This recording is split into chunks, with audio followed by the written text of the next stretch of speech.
Ananya's Nana Nani Homes, a paradise for senior citizens, Coimbatore. Hindustan College of Arts and Science. Admissions open 2025-2026 for UG, PG and research programs. Chennai Silk Saree Sale. Latest collections at unbelievable prices. Up to 50% offer or branded gifts. Srinagar, Velachery, Cropate and Thiruvallur. தமிழகத்தில் பிரித்தானிய கிழக்கிந்திய company ஆட்சியை எதிர்த்து கருப்பு சேர்வையுடன் இணைந்து போரிட்டவர்கள்ல ஒருத்தர் தான் கொங்கு நாட்டுல ஓடாநிலை கோட்டி கட்டி ஆண்டவர் மாவீரர் தீரன் சின்னமலை.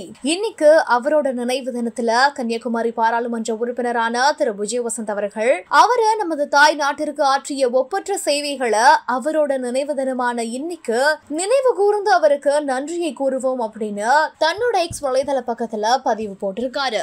வந்து அந்த ஃபீல்ட்ல காட்டிக்கணும்ன்ற ஒரு எண்ணம் இருந்துகிட்டே இருந்தது. அதுதான் தவிர வந்து நம்ம ஒரு பெரிய ஸ்டார்டம் இதை எதிர்பார்த்து பண்ணல. இப்போ இந்த இதுவே ரெகக்னைஸ் பண்ணியிருக்காங்கன்னா அது வந்து நேரில் பெரிய விஷயம் தான் சொல்லுவேன். இப்போ தந்தையோட மறைவுக்கு பிறகு அந்த டைம் பேசினாங்க. ஸோ அந்த குடும்பத்துக்கு தான் நாங்கள் வந்து சில விஷயங்கள் பண்ண வேண்டியது இருக்குங்கிற மாதிரி காங்கிரஸ் சில தலைவர்கள் பேசினாங்க.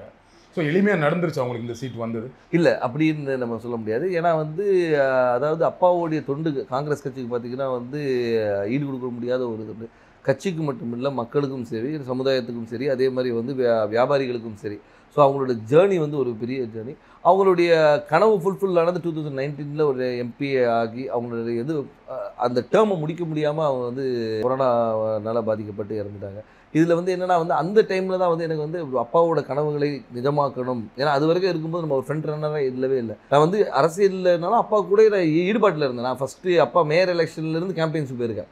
அப்போ காலேஜ் ஸ்டூடெண்ட் நான். ஸோ அந்த மாதிரி நம்ம பிஹைண்ட் இதில் அப்பா இப்படி பண்ணலாம்ப்பா அப்படி பண்ணலாம்ப்பான்னு கன்னியாகுமரி வரும்போது நாங்கள் ரொம்ப இன்வால்வாக இருந்தோம். ஃபார் எக்ஸாம்பிள் பார்த்தீங்கன்னா வந்து நோவல் டாட்டா அவர்களை பார்த்து வந்து டிசிஎஸை கொண்டு வரணும்னு கேட்டோம். அதே மாதிரி ஒரு ஜப்பான் நிறுவனத்தோட வந்து கடல் சீற்றத்தை எப்படி பண்ணலாம்னு பேசினோம். அப்பா வந்து முயற்சி எடுத்து ஏர்போர்ட்டே வர ஃபீஸிபிலிட்டி இல்லைன்னு சொல்லும்போது ஒரு எக்ஸ்பர்ட்ஸை கூட்டு வந்து அவங்கள டெல்லி கூட்டு போய் வாங்கி எஸ் இஸ் ஃபீஸிபிள்னு சொல்லி ஃபஸ்ட் ஃபேஸ் பண்ணி செகண்ட் ஃபேஸும் ஓகே. ஸோ இந்த மாதிரி ஒரு விஷனோட போயிட்டு இருக்கும்போது திடீர்னு மறைந்த உடனே ஐயோ அது பண்ண வேண்டிய கடமை நம்மளுடைய கடமைன்னு நான் சொல்லுவேன். ஒரு தந்தையை விட்டு போன பணிகளை மகனாக செய்ய வேண்டியது. அது குடும்ப ரீதியாகவும் சரி, வசந்தன் கோவாக இருந்தாலும் சரி, சமூக பணியாக இருந்தாலும் சரி, வந்து இது நாங்கள் செய்ய வேண்டிய கடமைன்னு தான் எடுத்து உங்களுக்கு அந்த கடமையாக அதை நம்ம பண்ணணுங்கிற ஒரு ஆசையும் கடமையும் இருக்குது. பட் கட்சிக்குள்ளே அதை முழுமையாக ஒத்துக்கிட்டாங்களா? கட்சிக்குள்ளே வந்து முழுமையாக ஒத்துக்கிட்டாங்கன்னா நான் வந்து மறைந்த பின்பு நான் உள்ளே வரல. அதுக்கு முன்னாடி பார்த்து ஏஐசிசி மெம்பராக இருந்திருக்கேன், ஆர்ப்பாட்டங்களில் கலந்துருக்கிறேன், நிகழ்ச்சிகளில் கலந்துருக்கேன். ஏன்னா அப்பா ஃப்ரண்ட் ஹேண்ட் இருந்தாலும் நம்ம தெரியல. நிறைய பேர் கேட்டாங்க நீங்கள் கட்சியில் என்ன இருந்தீங்க சார், நான் இதில் இருந்தேன் பாருங்க அப்படின்னு ரெஃபரன்ஸ். ஓகே நீ இருந்திருக்கீங்களான்னு ஒரு இது வந்து அப்பா மறைவு பின்பு வந்து நம்ம தெரிஞ்ச உடனே ஒரு லைம் லைட்டில் வந்த மாதிரி. நடுவில் கார்த்தி சிதம்பரம் அவர்கள் கன்னியாகுமரி தொகுதிக்கு வந்து பிரியங்கா காந்திக்கு விருப்ப மனு கொடுத்தாரு இல்லையா?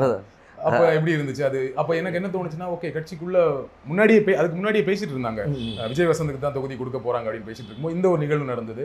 கட்சிக்குள்ள அப்போ ஒரு சப்போர்ட் இல்லாமல் இருக்கும் அப்படி இல்லை. அதாவது அதுக்கு தான் பேர் விருப்ப மனுன்னே வச்சிருக்காங்க. அவங்க விருப்பப்படுறவங்கள வந்து இது பண்ணுறது தான் விருப்ப மனு வச்சிருக்காங்க. ஏன்னா வந்து அப்பா போட்டியிடும் போது ராகுல் காந்தி அங்கே போட்டியிடும் சொல்லி விருப்ப மனு கொடுத்தவங்களும் இருக்காங்க.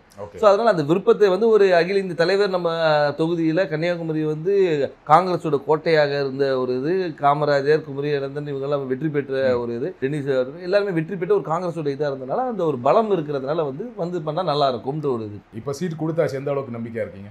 ரொம்ப நம்பிக்கையாக இருக்குது. மக்கள் என்ன ரெஸ்பான்ஸ் சொல்கிறாங்க? மக்கள் ரெஸ்பான்ஸ் ரொம்ப நல்லா இருக்குது, ரொம்ப நல்லா இருக்குது. அதே மாதிரி என்னென்னா வந்து ஆதரவும், அதாவது வந்து முதற்கண் வந்து கட்சியோடைய ஸ்ட்ரென்த்தும் இந்த எங்களுடைய கூட்டணியோடைய பலமும், அதுபோல் அப்பா விட்டு சென்ற பணிகளும், அதுபோல் ராகுல் காந்தி அவர்களுடைய வருகை, அது வந்து அந்த கரெக்டாக அந்த மார்ச் 1 வந்தது வந்து ஒரு பெரிய எழுச்சியை கொடுத்தது.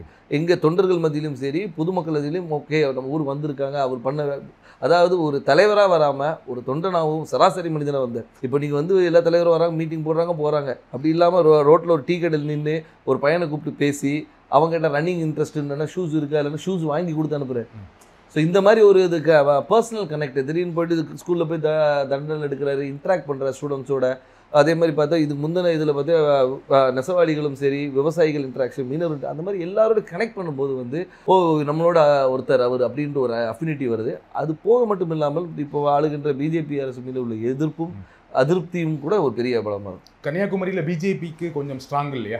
பொன்னார் அவர்கள் ரொம்ப ஸ்ட்ராங்கான கேண்டிடேட் தான் இல்லையா? அதை மறக்க முடியாது. கண்டிப்பாக அதை நம்ம மறுக்க முடியாது. நம்ம வந்து அதாவது பிஜேபி தரப்பில் திரு பொன் ராதாகிருஷ்ணன் அவர்கள் வந்து ஒரு 2 முறை எம்பியாக இருந்தவர் தான், ஒரு பெரிய வேட்பாளர். ஆனாலும் எங்களுடைய கூட்டணி, அதாவது எங்கள் திமுக சார்ந்த கூட்டணி வந்து மிக பலமான கூட்டணி சொல்லலாம். அது வந்து திமுக மட்டும் இல்லாமல் எங்களை சார்ந்து இருந்த மதிமுக, அதுக்கு ஒரு விடுதலை சிறுத்தைகள், அதுக்கு ஒரு முஸ்லீம் லீக், அதுக்கப்புறம் மனிதநேய மக்கள் கட்சி, இது எல்லாமே பார்த்திங்கன்னா வந்து எங்களுடைய ஒவ்வொரு பேஸையும் கவர் பண்ணுது. அதாவது ஒரு முஸ்லீம்ஸ் கவர் பண்ணுது, திமுகவோட ஸ்ட்ராங் ஹோல்டு, மதிமுகவோட ஸ்ட்ராங் ஹோல்டு, அந்த மாதிரி வந்து எல்லா பாக்கெட்டும் கவர் பண்ணி எங்களோட ஸ்ட்ரென்த்தை வந்து நான் இன்னும் மொபிலைஸ் பண்ணி வச்சுருக்கோம். ஸோ இப்போ பார்த்தீங்கன்னா வந்து இது வந்து எங்களுடைய ஷுவர் ஷாட் விக்ட்ரின்னு சொல்லலாம். ஸோ உங்கள் கூட்டணியோட ரொம்ப ஸ்ட்ராங்காக இருக்குது, அந்த கூட்டணியை ஒரு பெரிய வெற்றி தேடித்தரும்னு சொல்கிறீங்க. கண்டிப்பாக. திரு வசந்தகுமார் அவர்களுக்கு கன்னியாகுமரி தொகுதி மக்கள் வாக்களித்தாங்க. ஏன் விஜய் வசந்த் அவர்களுக்கு வாக்களிக்கணும்? ஏன் உங்களுக்கு வாக்களிக்கணும்? அதான் வசந்தகுமார் அவர்களுக்கு வாக்களித்தனால விஜய் வசந்துக்கு வாக்களிக்கணும்னு நான் சொல்ல வரல. ஆனால் ஒரு காங்கிரஸ் வேட்பாளராகவும் அதே மட்டுமல்ல வசந்தகுமார் அவர்கள் வந்து இந்த மக்களுக்கும் கன்னியாகுமரி மக்களுக்கும் பல துண்டுகளை செஞ்சுருக்காங்க. அது விட்டு போன பணிகளை வந்து அவர் மகன் செய்வார் என்ற ஒரு நம்பிக்கை அவங்களுக்கு இருக்குது. அது மட்டும் இல்லாமல் வந்து நான் வந்து ஒரு வாரிசாக வந்து நேராக போயிட்டு வந்து நான் நேராக டெல்லியில் இங்கேயும் போய் வரல. அடுத்த நாளே மக்களை சந்தித்தேன், மக்களோட இருந்தேன், எல்லா நிகழ்ச்சிகளை கலந்து கொண்டு எல்லாரோட நிறை குறைகளை கேட்டுட்ருக்கோம், மக்களாக இருந்தோம். அது ஏன்னா எடுத்தவொன்னே அக்செப்ட் பண்ணிக்க மாட்டாங்க. கேட்குற கேள்விக்கு தான் சொல்கிறேன், அதை அக்செப்ட் பண்ண வைக்கிறதுக்கு நான் ஒர்க் பண்ணேன். ஸோ அதனால் வந்து அப்பாவுடைய இடத்தை வந்து மகன் வந்து நிரப்பார் என்ற நம்பிக்கையை அவங்களுக்கு கொடுத்தேன். அந்த நம்பிக்கையை வந்து எல்லார் மேலேயும் பெருசாகவே இருக்குது. அதனால் வெற்றி வாய்ப்பு ரொம்ப நல்லா இருக்குது. குமரி மாவட்டத்தில் வரீங்க, ரொம்ப படித்த மாவட்டம், ஆனால் அங்கே நிறைய பிரச்சனைகளும் இருக்குது. அதை கரெக்டாக ஐடென்டிஃபை பண்ணியிருக்கீங்களா? என்னென்ன திட்டங்கள் வச்சுருக்கீங்க? கண்டிப்பாக. அதாவது வந்து நீங்கள் கன்னியாகுமரியை பொறுத்த வரைக்கும் பார்த்தீங்கன்னா வந்து இந்த மிக்ஸ் ஆஃப் ஆல்னு சொல்லலாம். அதாவது கடல் இருக்குது, மலை இருக்குது, எல்லாமே இருக்குது. அதனால் வந்து மக்களுடைய தேவைகளும் அவங்களுடைய இதுவும் நிறைய வேறுபாடுகள் இருக்குது. ஒரு பாக்கெட்டையும் நாங்கள் அனலைஸ் பண்ணி வச்சுருக்கோம். அதாவது இந்த மக்களுக்கு இது தேவை, இவங்களுக்கு இது தேவையில்லைன்ற அளவுக்கு அனலைஸ் பண்ணி வச்சுருக்கோம். மக்களுக்கு விரோதமான எந்த ஒரு சட்டத்தையும் கொண்டு வரக்கூடாது என்ற ஒரு முடிவும், மக்களுக்கு எப்போவுமே நன்மை கொடுக்கணுன்ற ஒரு சட்டத்தை கொண்டு வரணும், அவங்கள மக்களுடைய வாழ்வாதாரத்தை உயர்த்துகிற அளவுக்கு என்ன செய்யணுமோ அந்த திட்டங்களை கொண்டு வந்து. எனக்கு தெரிஞ்ச வரையும் குமரி மாவட்டத்தில் வாழ்வாதாரம் ஓரளவுக்கு நல்ல வாழ்வாதாரம் இருக்கும், எல்லாமே படித்தவங்களாக இருப்பாங்க, வேலையில் இருப்பாங்க. ஆனால் என்னென்னா அங்கே என்ன வேலை கிடைக்குன்னா, ஒன்று படித்து முடித்தா டீச்சர், பெண்களாக இருந்தால் நர்ஸு, அப்படி இல்லைன்னா இப்போ ஒரு சமீப 10 வருடங்களாக சாஃப்ட்வேர் இன்ஜினியர் நிறைய பேர் வந்து சென்னையில் வேலை பார்க்குறாங்க, ஃபாரின் போவாங்க, கப்பல் போவாங்க, இந்த மாதிரி வேலை செய்வாங்களே தவிர மாவட்டத்துக்குள்ளே வேறு என்ன வேலை வாய்ப்புனா எதுவுமே பெருசாக கிடையாது. ஃபேக்ட்ரிஸ் கிடையாது, சாஃப்ட்வேர் கம்பெனிஸ் கிடையாது. அப்போ அதற்கான திட்டங்கள் என்ன? அதற்கான திட்டங்கள் நிறைய கொண்டு வர திட்டங்கள் நிறைய இருக்குது. ஏன்னு சொல்லிங்கன்னா வந்து நீங்கள் சொல்கிற ரிக்குவயர்மெண்ட்ஸ் மட்டும் பார்த்தீங்கன்னா வக்கீல்களும் நிறைய இருக்குது, டாக்டர்ஸ் நிறைய இருக்கிறாங்க. நீங்கள் சொன்ன அது நர்ஸ் டாக்டர்ஸ். அது மட்டும் இல்லாமல் வந்து லிட்ரஸி ரேட் அதிகம் இருக்கிறதுனால வந்து இவங்க பல இடங்களில் ஸ்ப்ரெட் பண்ணியிருக்கிறாங்க. ஸோ அது மாதிரி தொழிற்சாலைகளை கொண்டு வரது வந்து ஒரு சில பாக்கெட்டில் கொண்டு வரலாம். நீங்கள் பார்த்தீங்கன்னா நீங்கள் தொழிற்சாலைகள் வந்து ஒரு இடத்துல கூட, அதே மாதிரி கடற்புற கதை வந்து டெவலப் பண்ணுறது என்னென்ன கொண்டு வரணும். ஸோ தொழிற்சாலையை கொண்டு வரது. அதனால வந்து ஒவ்வொரு ஊர் இப்போ பார்த்தீங்கன்னா ரப்பர் ஃபேக்ட்ரி இருக்காங்க, ரப்பர் ஃபேக்ட்ரியை வந்து நம்ம டெவலப் பண்ணலாம். ஸோ வந்து அது மாதிரி தொழிற்சாலை நிறைய இருக்குது. அதே மாதிரி வேலைவாய்ப்பு திட்டங்களும் நிறைய கொண்டு வரலாம். நம்ம என்னென்னா நம்ம மக்கள் என்னென்னா இங்கே இருக்கிற மக்கள் எல்லாமே பாதி பேர் வெளியே தான் இருக்கிறாங்க. இப்போ இந்த கொரோனால தான் நமக்கு தெரிஞ்சு பாதி பேர் ஊரில் இருக்கும். இவ்வளோ பேர் வந்து நம்ம ஊரை சார்ந்தவங்க இந்த தமிழ்நாடு முழுக்க இருக்காங்கன்னு தெரியுது. Ananya's Nana Nani Homes, a paradise for senior citizens, Coimbatore. Hindustan College of Arts and Science. Admissions open 2025-2026 for UG, PG and research programs. Chennai Silk Saree Sale. Latest collections at unbelievable prices. Up to 50% offer or branded gifts. Srinagar, Velachery, Cropate and Thiruvallur.